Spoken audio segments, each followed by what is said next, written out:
고린도전서 5장이 되겠습니다. 고린도전서 5장 다 찾으신 줄 믿고 6절부터 공독을 하겠습니다. 너희의 자랑하는 것이 옳지 아니하도다.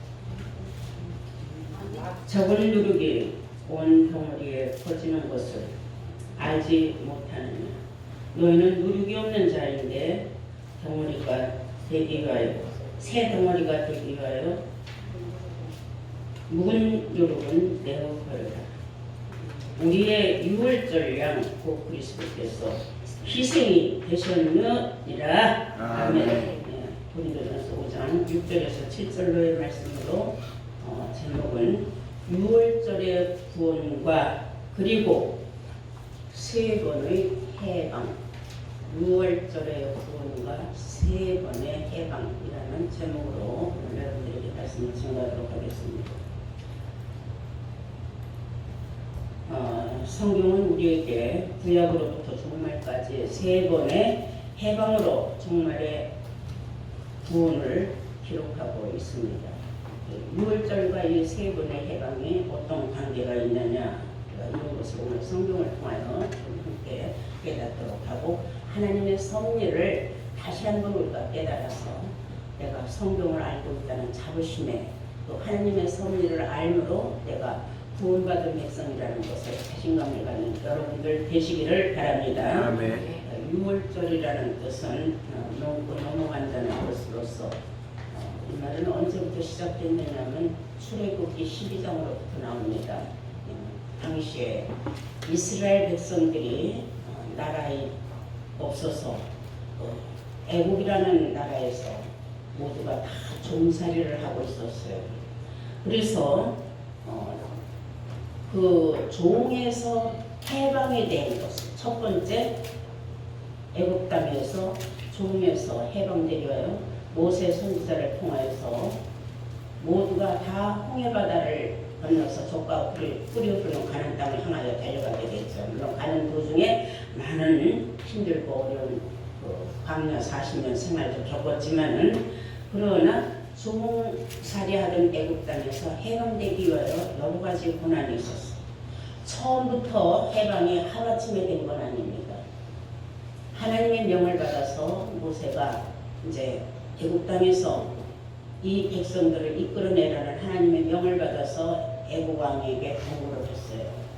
그랬더니 애국 왕이 종들을 공짜로 부려먹었는데 그는 내보낼 수 있겠어요? 절대로 안 내보내죠. 그래서 하나님께서 하나님의 능력으로 강권적으로 10가지의 재앙을 애국 땅에 쏟아내리니 애국 왕이 두 손을 번쩍 들었어요. 나가라 이제. 우리도 무섭다. 근데 그냥 내보내질 않았어요. 어떤 일로 마지막에 장자들의 심판을 하나님께서 하심으로 애국 왕이 완전히 앞발도발 다 들게 됐습니다. 그것이 이제 유월절의 시작이에요. 다 함께 출애굽기 12장을 보시겠습니다. 출애굽기 12장을 보시면 여호와께서 애굽 땅에서 모세와 아론에게 일러 가라사대 이달로 너희에게 달의 시작 곧 해의 첫 달이 되게 하고 너희는 이스라엘의 회중에게 보하여 이르라. 이달 열흘에 너희 매인이 어린 양을 취할지니 각 가족대로 그 식구를 위하여 어린 양을 취하되 그 어린 양에 대하여 식구가 너무 적으면 그 집의 이웃과 함께 인수를 따라 하나를 취하여 각 사람의 식량을 따라서 너희 어린 양을 계산할 것이며 너희 어린 양은 흠이 없고 일련된 수컷으로 하되 양이나 염소 중에서 취하고 이달 14일에 간직하였다가 해질 때에 이스라엘의 회중이 그 양을 잡고 그 피로 양을 먹을 집 문 좌우 설주와 임방에 바르고 그 밤에 그 고기를 불에 구워 무교본과 쓴나물과 아울러 먹되 날로나 물에 삶아서나 먹지 말고 그 머리와 정관과 내장은 다 불에 구워 먹고 아침까지 남겨두지 말며 아침까지 남은 것은 곧 수거하라. 너희는 그것을 이렇게 먹을지니 허리에는 띠를 띠고 발에는 신을 신고 손에 지팡이를 잡고 급히 먹으라. 이것이 여호와의 유월절이니라. 유월절의 유래에게 그리고 어린 양을 잡아서 그 피는 문설주와 인방에 바르라. 이것은 종말에 있을 어린 양 예수를 잡아서 그 인침을 받을 수 있는 그런 구원의 길을 있다는 것을 그림자적으로 보여준 거예요. 실상이지만 또 그림자적으로 종말을 우리에게 미리 예시하여 보여준 말씀이다. 이렇게 볼 수 있어요. 그러므로 애굽 땅에서 나왔으면은 애굽을 뒤돌아볼 필요는 없는 거예요. 자기가 존귀했던 곳을 그리워하고 글로 또 가서는 아니 되겠죠. 애굽 땅은 상한 갈대 지팡이라고 이사야서 36장 6절에 기록되어 있습니다. 애굽은 상한 갈대 지팡이와 일반이라니까 애굽을 의지하지 말라 그랬어요. 그런데도 많은 사람들은 애굽을 의지하려고 애굽으로 도움을 구하러 가는데 아무런 의미가 없다는 말씀이 성경에 나와 있습니다. 자, 이렇게 유월절의 구원이 종말에 가서는 계시록이 알파와 오메가이기 때문에 계시록 9장에는 어떻게 나와 있느냐. 다음 게 계시록 9장을 보시겠어요. 계시록 9장에 다섯째 천사가 나팔 불 때 일어나는 일입니다. 9장 1절부터 보시면은 다섯째 천사가 나팔을 불며 내가 보니 하늘에서 땅에 떨어진 별 하나가 있는데 저가 무저갱의 열쇠를 받았더라. 저가 무저갱을 여니 그 구멍에서 큰 뜰무의 연기 같은 연기가 올라오매 해와 공기와 그 구멍의 연기로 인하여 어두워지며 또 황충이 연기 가운데로부터 땅에서 나오며 저희가 땅에 있는 정발의 권세와 같은 권세를 받았더라. 무서운 권세를 받은 다 이제 정발을 사람을 비유한 거예요. 세상 마지막 때에는 수많은 하나님의 백성들을 괴롭히는 자들이 나오게 되어 있습니다. 이때의 4절에 보니까 저희에게 이르기를 땅의 풀이나 푸른 곳이나 각종 수목을 해하지 말고 오직 이마에 하나님의 인맞지 아니한 사람들만 해하라. 그래서 이마에 인침받지 못한 사람들만 해하라. 이것은 유월절의 구원하고 관계가 있는 거예요. 출애굽기에 어린 양의 피를 각종 문설주와 인방에 바르라고 했잖아요. 그게 뭐예요? 사람을 비유하면 이마에다가 이걸 바른다는 것은 이것은 인침받는 것을 비유한 거. 그리고 우리가 마지막 때는 말씀으로 전신갑주를 해야 돼요. 예수님은 요한복음 1장 14절에 말씀이 육신화가 되셨다 그랬습니다. 그래서 마지막 때 우리는 말씀으로 인침을 받지 않으면은 구원을 얻을 수 없다는 것을 이미 유월절 구원을 우리에게 그림자적으로 보여주었다 하는 것을 알 수 있어요. 예수님 시대에 와서는 이것을 이제 예수님을 하신 말씀이 누구든지 내 살과 내 피를 먹지 않으면 생명을 얻을 수 없다고 요한복음 6장 53절에서 57절까지 나와 있어요. 예수의 피와 살을 먹지 않으면 영생을 얻는다.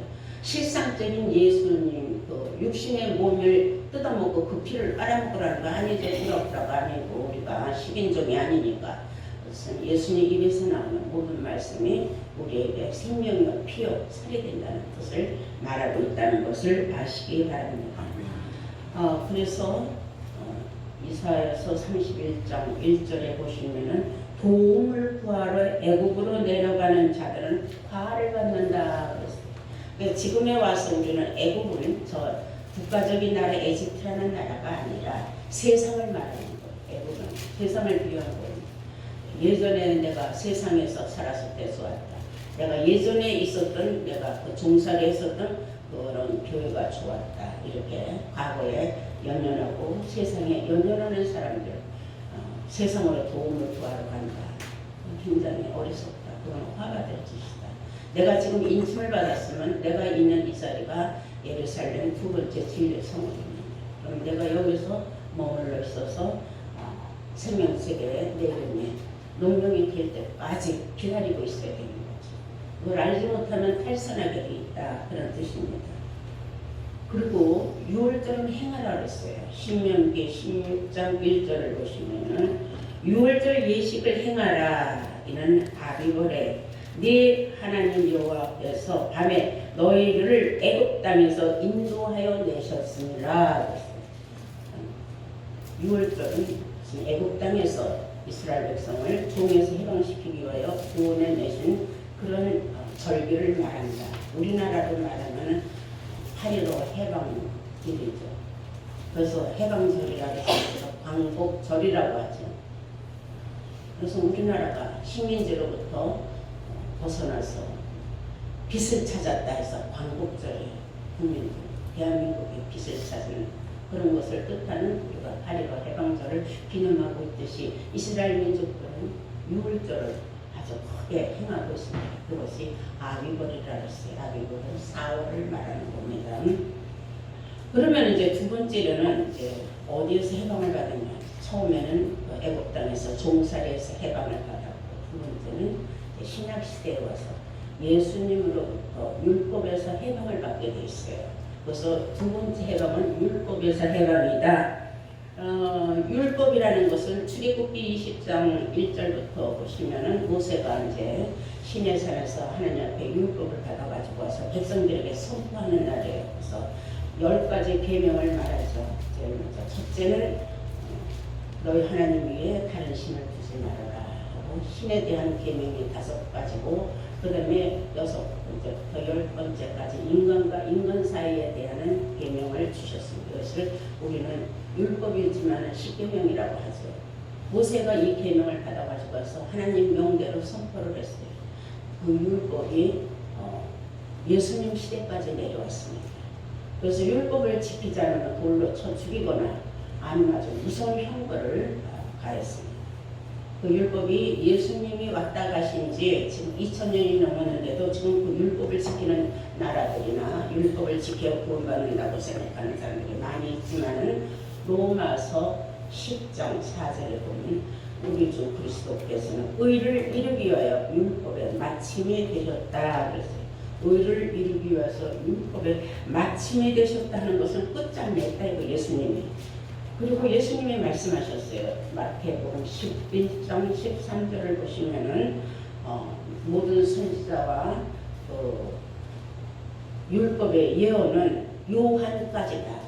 예수님보다 6개월 먼저 나는 그 요한 선지자까지 율법은 그때까지만 지키는 거지. 예수님이 오신 이후로는 율법은 끝장났다고 알려줬어요.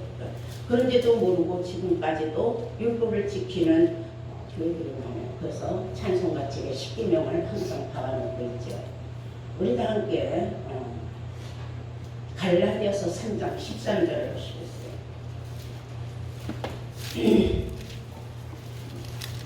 갈라디아서 3장 13절 보시면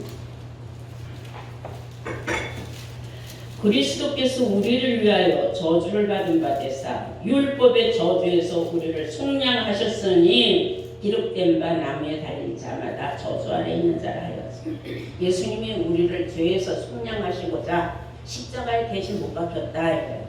그러면 지금까지도 율법을 폐하신 예수님을 믿지 못하기 때문에 지금 율법을 지키는 자들이 있으니 그 사람들을 바리새인 율법사들이라고 하는 거예요. 남을 비난만 하고 율법으로 사람들을 정죄하는 것, 죄인으로 몰고 가는 것은 그것은 옳지 않은 건데 아직까지도 율법에서 해방받지 못한 사람들이 너무나 많다는 거죠. 오죽하면은 갈라디아서 5장 4절에 이런 말씀이 기록되어 있어요. 다 함께 갈라디아서 5장 4절을 보시겠어요. 율법 안에서 의롭다 함을 얻으려 하는 너는 그리스도에게서 끊어지고 은혜에서 떨어진 자다. 율법을 지켜서 의로운 삶을 살아서 천국 가겠다 생각한다면 그건 이미, 왜냐하면 율법은 지킬 수 없는 법이에요. 십계명은 인간으로서 지킬 수 없는 법이에요. 그래서 예수님이 저주를 대신 받아서 나무 십자가에 달려서 돌아가신 것은 우리를 죄에서 모든 죄인을 다 속량하시려고 예수님이 희생하신 거예요. 그랬는데 그 희생의 대가를 아무도 인정하지 않고 지금도 율법을 지키고자 한다면 그리스도에게서 끊어졌다 이겁니다. 예수하고 상관없는 자다. 아무리 주여 주여 했지만 예수하고 상관없는 자요. 은혜에서도 이미 떨어진 자다. 그런데 무슨 은혜를 얻고자 신앙생활을 하느냐 그런 말씀이에요. 그러므로 우리는 지금은 율법을 지켜서 우리가 구원을 얻는 시대가 아니라는 사실이죠. 고린도전서 15장 한번 보실까요? 56절을 한번 보시기 바랍니다. 고린도전서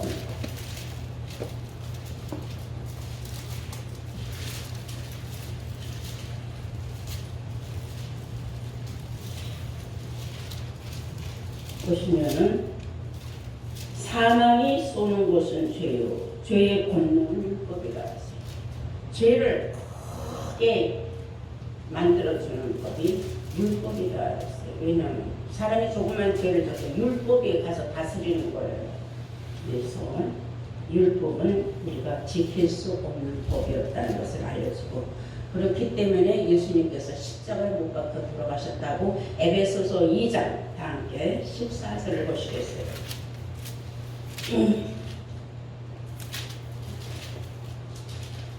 14절 보시면 이제는 전에 멀리 있던 너희가 그리스도 예수 안에서 그리스도의 피로 가까워졌느니라. 그는 우리의 화평이신지라 둘로 하나를 만드사 중간에 막힌 담을 허시고 이 중간에 막힌 담이 뭐냐? 하나님과 우리 사이에 막혀져 있는 담이 바로 율법이라는 거예요. 그래서 그 막힌 담을 허시고 원수된 것, 그 담은 우리에게 원수다. 하나님을 만나지 못하게 하니까 원수된 것, 곧 의문에 속한 계명의 율법을 따라서 의문에 속한 계명의 율법을 의문에 속한 자기 육체로 그 육체로 자기 육체 예수 육체로 폐하셨으니 예수님이 십자가에 못 박혔다 이거 자기가 희생양이 되어서 이렇게 해서 율법에서 우리는 다 속량함을 받고 율법하고는 우리가 상관없는 자가 되었다. 그런데도 이 사실을 모르고 율법을 지금도 지키고자 십계명을 지키고자 찬송가 책에다가 십계명을 항상 써놓고 있는 잘못된 것이다. 그래가지고 율법에서 해방 받겠습니까? 그러나 이제 우리는 율법에서 해방을 받았어요. 왜? 알았으니까.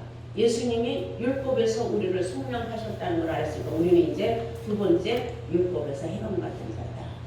그러면 세 번째 어떤 해방이 있느냐? 사망에서 해방받는 법이 있어요. 마지막 때 사람이 영생이라는 말은 성경에 많이 나오는데 과연 언제 가서 우리가 영생할 수 있는가? 언젠가 성경은 기록된 대로 이루어지기 때문에 언젠가는 영생이 이루어질 거예요. 네, 다만 그때가 오늘날 우리 시대냐 아니면 좀 더 지나야 되느냐 그건 모르지만은 그러나 영생하는 시대는 있다 이거예요. 그러면 영생하는 시대에 가서는 사망이라는 게 없어야 되겠죠. 사망이 있으면 영생이 있을 수가 없는 거예요. 그래서 어떻게 그 사망에서 우리가 해방을 받을 수 있는 길이 있느냐 성경에 나와 있어요. 첫째, 사망에서 해방받으려면 생명의 성령의 법을 받아야 된다. 그랬어요. 함께 로마서 8장 보시겠어요. 로마서 8장 1절부터 보시면 그러므로 이제 그리스도 예수 안에 있는 자에게는 결코 정죄함이 없나니 그리스도 예수 안에 있는 사람들은 결코 정죄함이 없다. 왜? 율법에서 벗어났으니까 죄가 없다.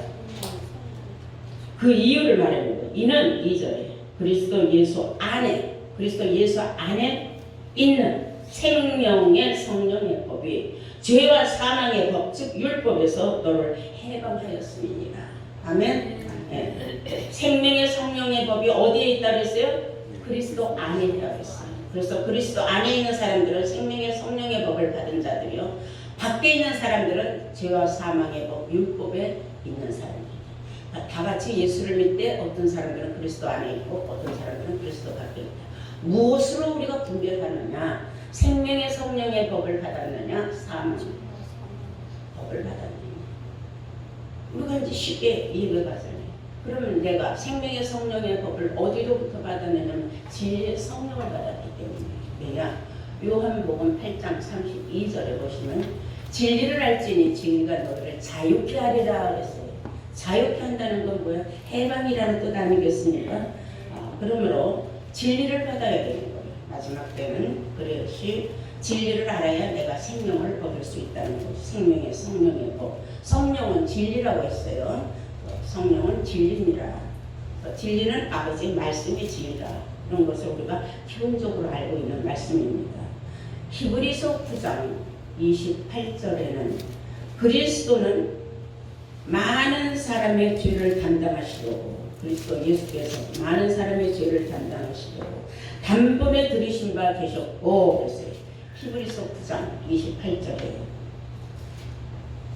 그리스도도 많은 사람의 죄를 담당하시려고 단번에 들이신 바 단번에 한 번에 십자가를 못 박혔다는 거예요. 들이신 바 되셨고 구원에 이르기 위하여 우리를 구원시켜주기 위하여 죄와 상관없이 즉 율법에서 벗어난 자들을 자기를 바라는 자들에게 즉 생명의 성령의 법을 받은 자들은 두 번째 나타나신다. 생명의 성령의 법을 받은 자들에게만 두 번째 주께서 나타나신다. 근데 지금 그리스도 밖에 있는 사람들은 막연하게 예수를 기다리고 있어요. 구름 타고 오시는 예수님, 영광 중에 오시는 어디에 번개같이 오시는 예수님, 어떤 예수를 기다려요? 어떻게 오시는지를 모르는 거예요. 그러나 생명의 성령의 법을 받은 그리스도 안에 있는 자들에게는 예수님께서 두 번째 와서 만나주시겠다. 성경에 약속으로 기록하고 있는 줄로 믿습니다. 네, 세상의 사람들은 각기 자기 지식대로 예수를 많이 믿고 있어요. 그래서 자기 생각이 옳다고 생각하고 사람의 생각으로 밀고 나면 안 돼요. 어떤 사람에게서는 생명의 냄새가 나고 어떤 사람에게서는 사망의 냄새가 난다. 뭘로 들어보면 안 돼요. 그 입에서 나오는 말씀을 들어보면 안 돼요. 저 사람이 성령의 법을 받았는지 사망의 법을 받았는지 우리가 그 입에서 나오는 말로 우리가 이해가 되는 거죠. 잠언서 14장 12절에 보시면 어떤 길은 있어요. 어떤 길은 사람 보기에 필경 다른 것 같지만은 사실 알고 보면 사망의 길이다. 그랬어요. 자기는 생명을 얻는다, 구원을 얻는다, 영생을 얻겠다. 예수를 열심히 믿지만은 그것이 자기가 바르게 믿는다고 생각을 했어요. 그렇지만 알고 보면 그것이 오히려 사망의 길일 수도 있다. 그래서 우리가 성경에 그런 말씀이 있잖아요. 보라, 내가 너희 앞에 사망의 길과 생명의 길을 두었노니 내가 너희들이 어느 길을 택하여 가는지 내가 목도하고 있다 하는 그런 말씀도 있지 않습니까? 그래서 알아야 내가 생명의 길을 택하는 거예요. 모르면 사망의 길을 가는 거예요. 옛말에 알아야 면장을 해먹는다는 말이 있듯이 예수를 믿으려면 성경을 알아야 구원받는다. 아멘? 요한복음 5장 39절 아주 중요한 말씀 아닙니까? 너희가 이 성경에서 영생을 얻는 줄 생각하고 이 성경을 상고하거니와 이 성경은 우리 나에게 증거한 것이다. 성경을 믿어야 되는데 율법만 들였다 보고 죄 안 짓겠다고 아둥바둥 산단 말이에요. 아무 의미 없는 거예요. 분명히 예수님은 너희가 영생을 얻으려면 성경을 알아야 된다 했어요. 근데 성경을 무시하는 사람들이 너무 많아요. 성경을 알면 큰일 나는 줄 알아요. 성경은 우리에게 알라고 주신 겁니다. 네. 갖고 다니라고 쓴 게 아니에요. 성경 속에 있는 내용을 알아야 해요. 그래서 하나를 알면은 열을 알고 열을 알면 100마디를 알게 되었어요. 내가 성경에 무엇이 써 있는지 한번 알기 시작하면 계속 연결로 해서 알게 된다는 거죠. 어리석고 우매한 사람들은 아직도 로마서 6장 23절에 있는 말 모르고 있어요. 죄의 삭은 사망이다. 즉 율법을 지키는 것은 사망이다. 우리가 지금 율법을 지켜서 구원하는 건 아닙니다. 아멘? 근데 어리석고 우매하여 율법만 지키려고 애를 쓴다면 안 되겠죠. 그러나 우리가 하나님의 말씀을 받은 사람은 죄를 져서는 안 된다는 말씀이 또 있어요. 양심대로 성경대로 살아가는 것이 올바른 삶인 줄로 믿습니다. 네. 그러기 위해서 지금 진리의 성령 시대예요. 지금은 불같은 성령 시대도 지나갔어요. 아직까지도 진리의 성령이 뭔지 모르는 사람들이 많이 있습니다. 진리의 성령이라는 것은 말씀 성령이라는 것이 성령을 받으려면 말씀을 받는 것이 성령이다 이거예요. 그걸 모르는 사람들. 지금도 기도원 같은 데서 부르짖고 그 불성령 받겠다고 하는 사람들 이미 다 옛날에 지나간 성령이에요. 지금은 세련된 시대예요. 진리의 성령 받는 시대예요. 뭐 기도원에 가서 부르짖고 울고 기도하는 시대가 아닙니다. 우리 모두 다 함께 요한복음 16장 13절 보시겠어요.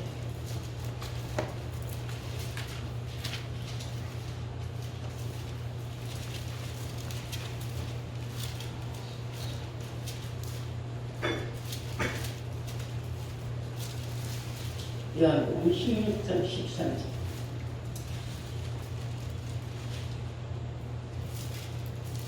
그러하나 진리의 성령이 오시면 누가 오시면? 진리의 성령이 오시면 그가 너희를 모든 진리 가운데로만 인도하시리니 그가 자유로 말하지 않고 오직 듣는 것을 말하시며 장래의 일을 너희에게 알려주리라.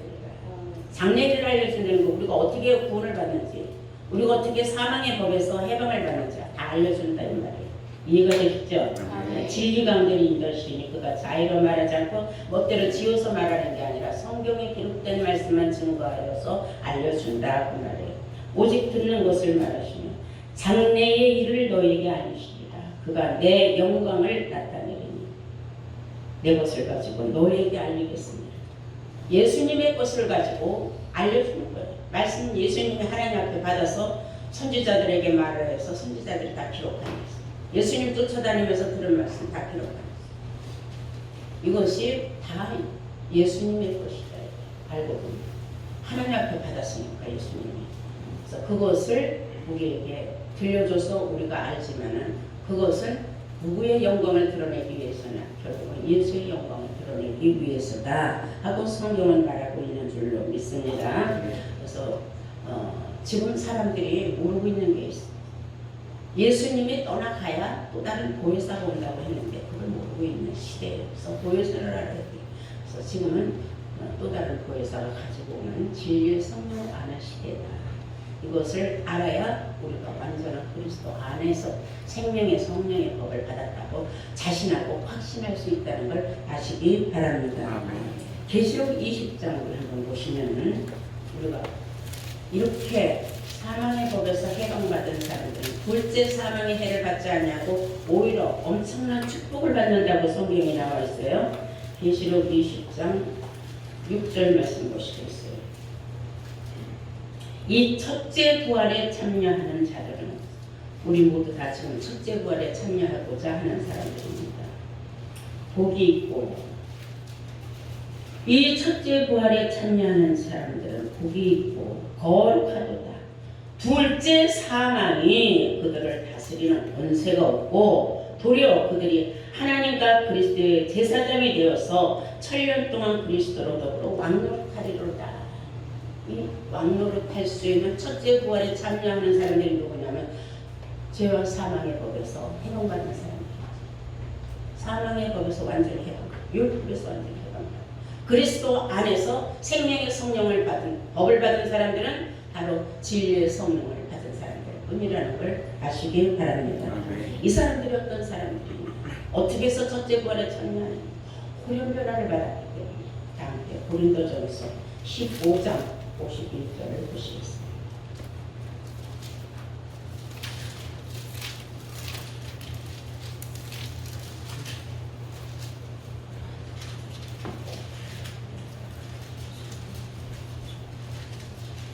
찾으신 적 있고 고린도전서 15장 51절입니다.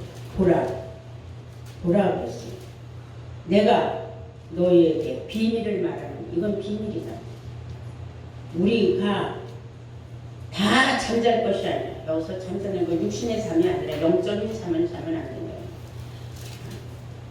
우리가 다 잠잘 것이 아니야. 마지막 나팔에 순식간에 호련히 다 변화할 것이다. 우리는 지금 마지막 나팔이 7번째 나팔. 그때 우리는 호련히 다 변화될 몸이다 이거예요.